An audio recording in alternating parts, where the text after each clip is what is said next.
Parliamentary constituency తరపులో తీసుకున్నది మరియు వివిధ అసెంబ్లీ సెగ్మెంట్లో తీసుకున్న నామినేషన్ పేపర్స్ ఇవాళ స్క్రూట్నీ చేసేసి final list of valid nomination list ఇవాళ ప్రిపేర్ చేయడం జరిగింది ఫామ్ 4 ద్వారా.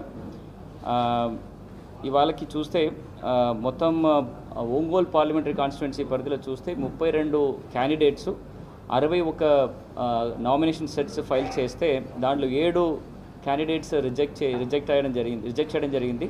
25 validly nominated candidates Ongole parliamentary constituency పరిధిలో సెలెక్ట్ చేయడం జరిగింది.